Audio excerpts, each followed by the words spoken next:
Conexão Itajubá, vem a Maria da Fé, na Universidade Holística do Brasil, onde conversaremos mais uma vez com o eminente cientista, Dr. Francisco de Biasi, neurocirurgião, um dos neurocientistas mais conceituados do Brasil e internacionalmente. Dr. Francisco, é um grande prazer estar aqui com você em Maria da Fé.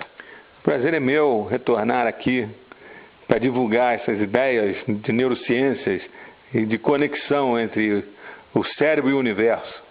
Pois é, vamos voltar a falar um pouquinho dessa conexão entre o cérebro e o universo. Nós tivemos uma conversa alguns meses atrás sobre isso e gerou muita dúvida entre os ouvintes do Conexão Itajubá na Panorama FM. Conexão com o universo, com a mente, como se processa? Bom, isso aí é uma consequência de estudos que se iniciaram primeiramente na área de física quântica, nos anos 50. Um novo modelo de física quântica que foi desenvolvido a partir dos anos 50 por um físico chamado David Bohm, que é um modelo diferente do modelo clássico da física quântica dos anos 20 e 30, do Bohr. O modelo clássico era um modelo com paradoxos de dualidade onda-partícula, com indeterminação, que fala em probabilidades e fala uma coisa muito insólita, que é o chamado colapso da função de onda, em que quando você entra com a consciência na jogada, isso provoca um colapso no universo, que ninguém explica até hoje direito isso, e aí de uma matemática quântica você passa para matemática newtoniana clássica e explica as coisas de uma maneira clássica. O David Bohm usou uma matemática, que é a matemática holográfica, e introduziu isso nas equações da física quântica e criou um modelo do universo que a gente chama de modelo quântico-holográfico. É uma física quântica que também é holográfica. Holográfica no sentido de que em cada parte do sistema você tem a informação do todo. Isso é o holográfico. Então, em cada parte do sistema existe a informação do todo. Aliás, os orientais, a sabedoria oriental sempre disse isso. Exatamente. Inclusive existe uma metáfora budista muito bonita no budismo Mahayana, que é a metáfora do colar de gemas preciosas sobre o castelo do deus Indra, que foi escrita há uns 2.500 anos atrás, em que fala que essas gemas estariam dispostas de uma tal maneira que cada uma delas refletiria todas as outras ao mesmo tempo, e que o mundo é assim. Esse conhecimento que está numa parte e é o conhecimento do todo, pode-se comparar à construção do corpo humano, que em cada DNA que está em cada célula, você tem ali a possibilidade de toda a informação de todo um corpo ali? Sim, isso é um exemplo de um sistema holográfico, em que cada parte do sistema tem a informação do todo. Cada célula das trilhões do nosso corpo tem a informação no seu DNA do corpo inteiro. Então, como é que se em cada parte você tem o conhecimento todo, como é que isso se aplica a essa relação mente-universo? Bom, nos anos 60 em diante, um neurocientista, o Dr. Karl Pribban, que hoje está com 90 anos, os 90 anos dele foram comemorados até na biblioteca do Congresso americano recentemente, ele desenvolveu uma ideia nova, que é uma ideia brilhante, que muda tudo dos últimos 100 anos em ciências neurológicas. Ele mostra e comprova, hoje tem muitas provas experimentais disso, que na verdade o nosso cérebro não é só formado pelas comunicações entre as células, o que a gente chama classicamente de redes neurais. Que na verdade, em torno das membranas dos neurônios, das células nervosas, que são membranas elétricas polarizadas, existe um campo de ondas, um campo eletromagnético. Onde tem eletricidade, você tem campo eletromagnético. E que esses campos eletromagnéticos se interpenetram, formando padrões de interferências que são de natureza holográfica. e que a memória e a consciência, então, está distribuída nesses padrões. A informação está toda distribuída nesses padrões. E com isso ela é distribuída no cérebro inteiro. E essa distribuição é explicada por um fenômeno da física quântica, hoje exaustivamente comprovado, que é o fenômeno da informação instantânea, ou informação não local, ou não localidade, em que tudo no universo se comunica com tudo instantaneamente. Isso é uma comprovação científica? Isso foi comprovado, primeiramente a nível de fótons, né, nível submicroscópio, pelo Alain Specht, um cientista francês nos anos 80. E depois isso foi comprovado agora nos anos 90 por um grupo de um cientista chamado Giesen, na Suíça, lá no CERN, no Large Hadron Collider, né, aquele acelerador de partículas de 30 km de diâmetro. Foi comprovado a nível macroscópico, entre quase 20 quilômetros de distância, lá na Suíça. Então, isso hoje já foi replicado e isso hoje se considera como uma propriedade fundamental do universo, essa instantaneidade da informação. É um novo tipo de informação que foi teorizada a partir dos anos 90 com o nome de de teoria da informação quântica. É um sistema quântico informacional em que a informação passa a ser entendida não como só comunicação, mas como uma propriedade do universo, da mesma maneira que a matéria, que a energia, que o espaço, que o tempo são considerados coisas básicas. Entendeu? Em cima dessa ideia do Pribram, nos anos 90, eu comecei a ter uma ideia, após estudar consciência, de que a consciência deveria ter um funcionamento não local, instantâneo, que pudesse comunicar essas estruturas quântico-holográficas do cérebro, comprovadas pelo Dr. Karl Pribram, com a própria estrutura quântico-holográfica do universo, que o Dr. David Bohm, nos anos 50, tinha desenvolvido. Doutor Francisco, deixa eu fazer uma pausa só para lhe perguntar uma coisa. Na sua concepção, o que é entendido como consciência? A consciência pode ser considerada como o conjunto de todo o funcionamento cerebral, mas que permite a tua mente estar instantaneamente conectada com todo o universo. Só que isso ocorre despercebidamente para a gente. É uma coisa instantânea dentro desses padrões provados de informação não local da física quântica. E com isso é possível você então entender que isso que é falado em algumas tradições, como por exemplo no hinduísmo, eles falam que todos os conhecimentos dos seus livros espirituais, filosóficos, são os Vedas, foram acessados através de estados elevados de consciência, como a meditação e a oração, por sábios que meditavam continuamente e acessavam eles chamam arquivos akáshicos, que são arquivos do universo onde tem todo o conhecimento da mente universal. É dessa forma, então, que, por exemplo, os nossos índios têm o conhecimento das ervas medicinais, o conhecimento da astronomia indígena, que se parecem muitas vezes com a astronomia moderna, e é assim que em vários povos, os xamãs, por exemplo, tiveram acesso a formas e daí evoluiu a medicina, por exemplo? Você pode colocar que há um conhecimento no universo acerca da própria estrutura do nosso universo. Na verdade, você pode entender que é um processo evolutivo, né, que está vivendo como se fosse uma embriogênese, como um embrião que estivesse crescendo. A gente chama de cosmogênese, né? Essa cosmogênese, ela é geradora de matéria, de vida e de consciência. E hoje a gente entende muito bem, a gente sabe que cada patamar desse de complexificação da estrutura cósmica foi dependente do surgimento de um mecanismo de memória quântico holográfico.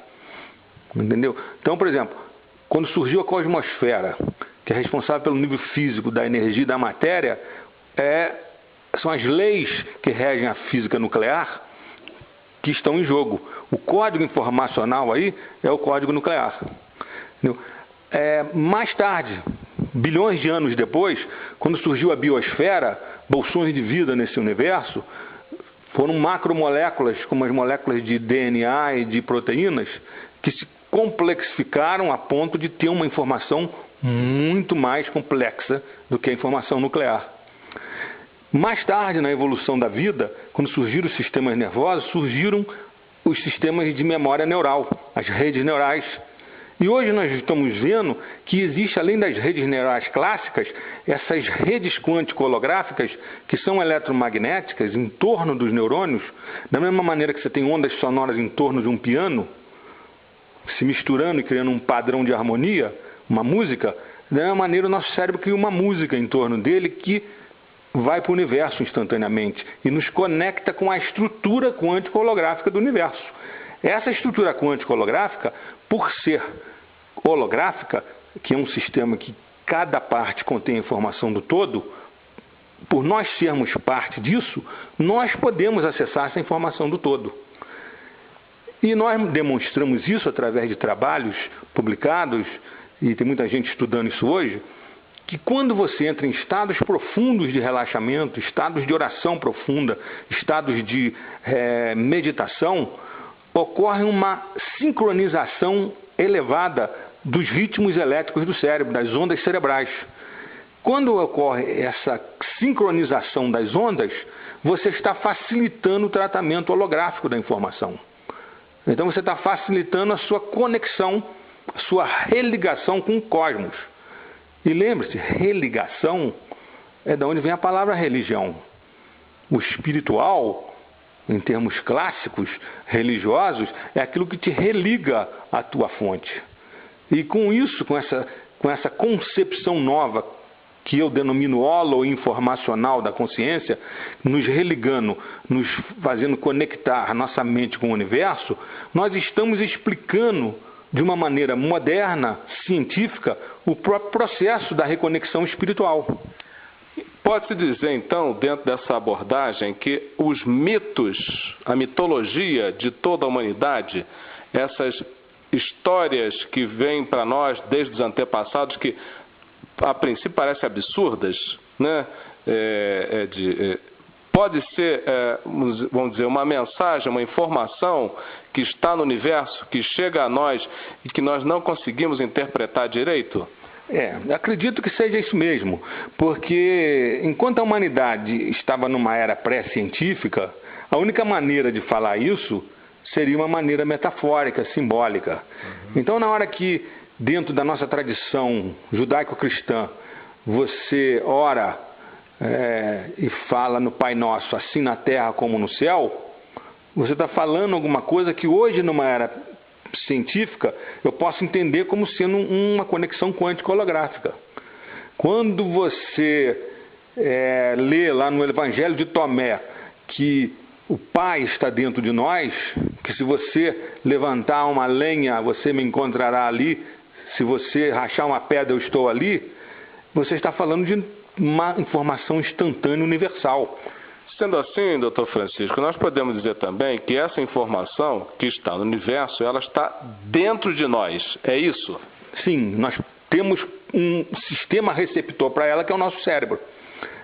Hoje nós sabemos que, na verdade, isso que acontece no cérebro, que o Dr. Karl Pribban demonstrou, outros já estão extrapolando e mostrando que as próprias células do corpo também funcionam através disso, porque nós temos dentro das células estruturas que funcionam de forma quântica, principalmente dentro dos neurônios, a gente chama de microtúbulos, e que pode ocorrer dentro dessas estruturas um fenômeno quântico que hoje está muito falado com a teoria da informação quântica, que é o fenômeno do entanglement, do emaranhamento quântico. É como se você tivesse uma super radiância em que a informação de luz, de fótons, fosse disseminada para todas as áreas instantaneamente, sem perda de energia. Todas as áreas se conectam instantaneamente. Doutor Francisco, então nós podemos dizer que estamos à beira de grandes descobertas que podem revolucionar o aprendizado podem revolucionar a física e o conhecimento humano? Sim, e isso não é só teoria, é prática e é experimento laboratorial. E eu não sei se você sabe, há 3 ou 4 anos atrás, na Europa, primeiro na Áustria, depois na Suíça, os bancos e os governos conseguiram fazer transmissão de informação quântica através de sistema de informação quântica, que são sistemas que são impossíveis de serem burlados. Quando você tenta alterar a informação para descobrir o que está sendo passado, você destrói a informação. Então já existe essa tecnologia e bancos famosos no mundo já estão aplicando.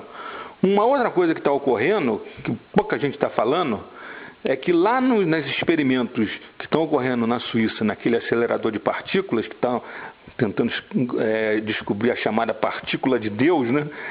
O bóson de Higgs, que seria a partícula que dá matéria para todas as outras partículas e que é fundamental para o modelo da física quântica clássica, não está sendo descoberto. Pelo contrário, estão descobrindo outras coisas que estão evidenciando que esse modelo da física quântica clássica é um modelo furado. Entendeu? Ele funciona tecnologicamente muito bem, por isso que ele ficou famoso, mas os parâmetros estruturais, filosóficos, de modelo de universo que ele propõe, estão errados. E já existem dados que estão vindo daquele físico lá da Universidade da Inglaterra, da Universidade de Cambridge, né? Aquele que é paralítico, o Hawkins. Ele está propondo agora, e existem alguns dados de investigação telescópica que estão comprovando isso, que o universo é holográfico.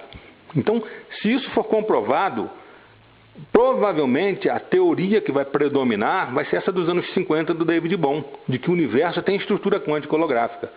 Isso seria realmente a comprovação de que nós estamos conectados, porque o nosso cérebro, como foi comprovadamente demonstrado pelo Dr. Karl Pribban e seus discípulos, eu sou um deles, de que há realmente uma informação quântica holográfica no cérebro. Então essa conexão é possível. Então essas metáforas das tradições espirituais, assim na terra como no céu, tudo que está em cima é igual a tudo que está embaixo, nos Upanishads, na Índia se fala que tudo que está dentro é igual a tudo que está fora, né? Tudo isso realmente são maneiras simbólicas e metafóricas de se falar uma verdade que hoje é científica. Então, a oração e a meditação têm poder de fato? Tem um poder muito intenso, porque a partir do momento que você acalma o teu cérebro com a oração ou com a meditação, e ele sincroniza as ondas, e você então otimiza esse tratamento da informação que te reconecta, você tem como acessar informações. Acontece que essas informações são acessadas por nós de uma maneira assim intuitiva, como se fosse uma coisa inconsciente, mas que depois podem se tornar conscientes conforme você vai desenvolvendo a ideia. E muita gente na história da humanidade mudou a história através de intuições. Podemos dizer, doutor Francisco, que o nosso dia a dia, esse aprofundamento humano na busca pela sobrevivência, por uma melhor qualidade de vida, nem digo qualidade de vida, mas pelo enriquecimento, buscando nos bens materiais um conforto para si, isso atrapalha a vida, faz com que ele fique preso e não perceba essas informações que chegam ao seu cérebro quase o tempo todo? É verdade. A gente comprova hoje que quando você está submetido a situações de estresse, situações de angústia, situações de medo, de ira, de agressividade, ocorrem mudanças no seu organismo, mudanças metabólicas, mudanças de hormônios, mudanças de neurotransmissão, mudanças no cérebro, mudanças no coração, na frequência cardíaca, respiratória, que te preparam para situações de luta e que te deixam inquieto, te deixam com o cérebro desincronizado. Quando, pelo contrário, você gera uma resposta de relaxamento, usando a meditação ou a oração ou outra forma de relaxamento, você já entra num estado de equilíbrio enorme. Os seus sistemas nervoso, endócrino, que é o de hormônios, e o imunológico, que produz anticorpos, a gente chama isso hoje de psiconeuroimunologia, eles entram em sintonia e você entra num estado de repouso psicossensorial, um estado em que você tem muita saúde, em que você enfrenta tudo melhor, que sua mente funciona muito melhor. Então, isso até demonstra cientificamente que quando nas tradições espirituais se fala que a natureza do homem é uma natureza compassiva, generosa, e as pessoas acham isso esquisito, porque, mas olha o mundo não é generoso, não é compassivo, a gente só vê destruição, só vê violência, mas eles têm razão quando falam isso, porque a comprovação é que quando você entra nesses estados relaxados, você fica com um estado de saúde enorme, e quando você entra nos estados de agressão, você sofre, você fica angustiado, você gera estresse, e isso tudo te destrói, gera doenças. Doutor Francisco, existe algum livro onde as pessoas podem ter informações sobre isso, de se aprofundar mais nesse tipo de estudo? Existem alguns livros que eu escrevi sobre isso, né? Um deles chama-se Caminhos da Cura, é um livro que já está na 7ª edição, que eu mostro como essas práticas de oração, de meditação, de visualização, de cura, tem base científica e como isso funciona e como aplicar isso. É um livro da editora Vozes, que já está na 7ª edição. Tem um outro livro chamado O Homem Holístico, que é uma síntese de toda a ciência moderna, ciência quântica, ciência holográfica, neurociência que aplica tudo isso, psicologia transpessoal, inteligência artificial, ciências que mudaram aquela concepção clássica newtoniana, que a gente chama cartesiana, newtoniana, que é mecanicística, por um novo paradigma, uma nova visão que é totalizadora, é holística. E isso tudo com as implicações para medicina, para sociologia, para psicologia, para ecologia e para esses fenômenos meditativos e tudo, e com os estudos da consciência, estão muito bem estruturados nesse livro O Homem Holístico, da editora Vozes. Perfeito. Doutor Francisco, muito obrigado por essa entrevista. Foi um grande prazer estar com você de novo aqui em Maria da Fé, na Universidade Holística do Brasil. O prazer é meu, sempre gosto de conversar com você, porque você é um repórter diferente da maior parte dos repórteres. Você consegue trazer perguntas que têm significado filosófico profundo.